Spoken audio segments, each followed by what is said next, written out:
Let's talk about Michigan finally hitting the road, taking on Iowa there. So we looked at that game against Maryland to really sort of judge what we're going to see from this Michigan team. I will note, this is the Chris Hassel stat here, Iowa's won 5 of its last 6 home games against top 5 opponents there. Brady, you're going to be at this game. Wolverines favored by 10.5 on the road. Yeah, now I don't know that Penn State was top 5 last year when they went to Iowa City, but I was there for that. Iowa did upset them. Now it helps when Sean Clifford gets knocked out of the game.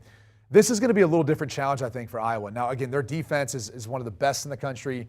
We've always known that. And they play a similar style in the sense of a more bend but don't break. They don't give up big plays. They make you work the ball methodically down the field. And guess what?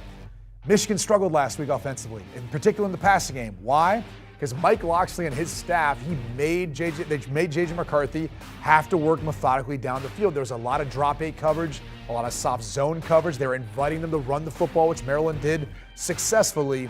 I was going to do something of the same. So this number originally, when I was looking at it, I was like, Michigan's got the better Larrys and Joes, like you just said a second ago, and I think they'll have better speed. They'll be able to make enough plays in the end. I think this one's going to be tight. I think there's 1 or 2 games a year. We see it every time, Danny, where Brian Ferentz and then they pull out this great offensive game plan and it silences all the critics of how bad this offense is for Iowa. I worry that might be this game for the Hawkeyes, but I'm taking the 10.5 points. I do think Michigan still wins this game. Yeah, 17-10 maybe. That'll get under and it'll get the cover for you. Because I'm on the same side as you. Blake Corum, I think you're going to see him try to run again. He went out for 243 yards, but this is a different defense that he'll be going against. Yep. I do think Iowa will have more success shutting down Michigan's run, which puts more pressure on J.J. McCarthy, who, for all the hoopla around him, and I like him at quarterback for Michigan. I think it was the good decision to make to try to see if you get more upside. He's still very young, hasn't been tested on the road as the starter. Cade McNamara is still hurt. He's not available, so there's no security blanket that, we're not struggling. That's a different sort of pressure that's on him, and I think you could see them sputter a little bit offensively.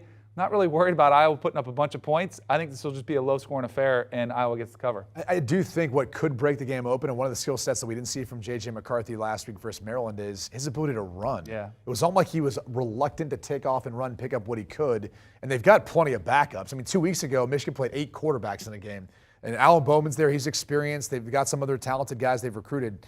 But that's the one element that I think he brings that's really different from Cade McNamara, even when McNamara is back and healthy, that separates what this offense can potentially be for Michigan. Do you want a sports network that delivers everything that matters about the game? The highlights, the picks, the instant analysis, no yelling, no fake debates, no politics. Hit the subscribe button and never miss a moment.